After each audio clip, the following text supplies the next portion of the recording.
Karma is the biggest negative factor in our life. It holds us back from all the manifestations that we want.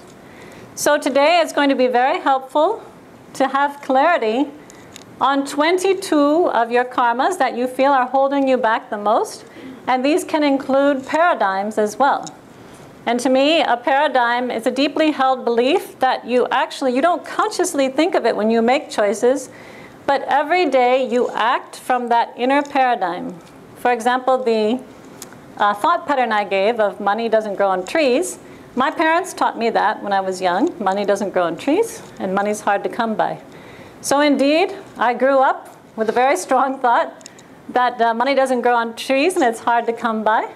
And until I met Babaji, my bank account was always hovering right around zero.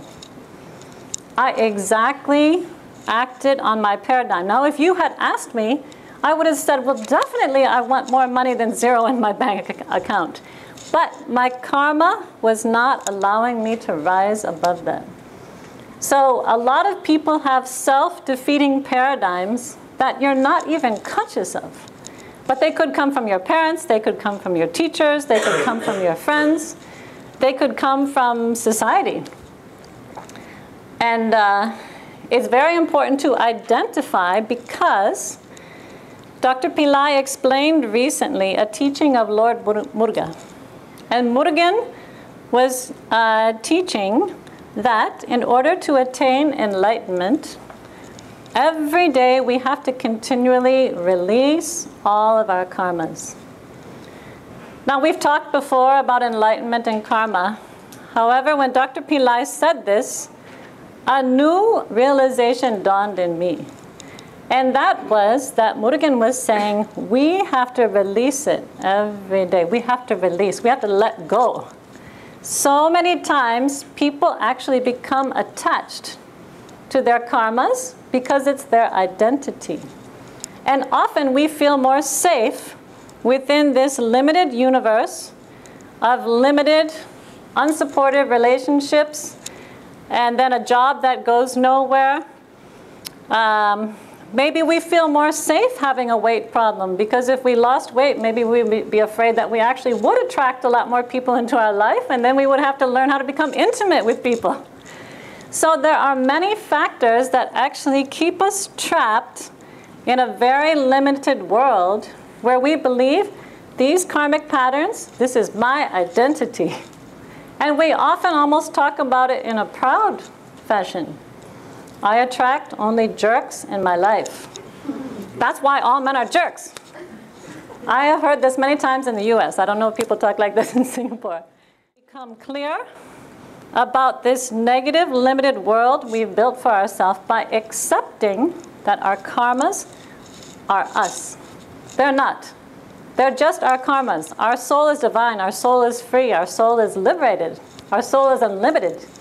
But we've chosen to believe that all these stuck behaviors, thoughts, emotions, paradigms are us. We have to identify it and then use the power of a vortex like Rameshwaram to wash it away. And that's the blessing. It's like baptism. You enter the water and you receive the grace of God.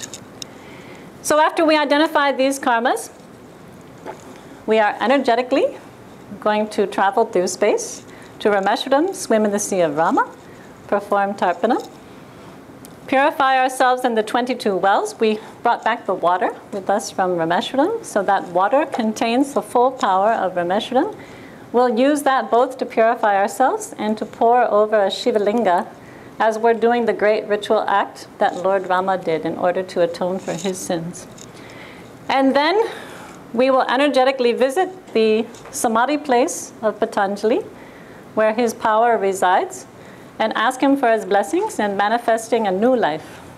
So in addition to 22 karmas, that's the negative side of it, I want everyone to identify the one manifestation that would totally be the hallmark of a new life for yourself.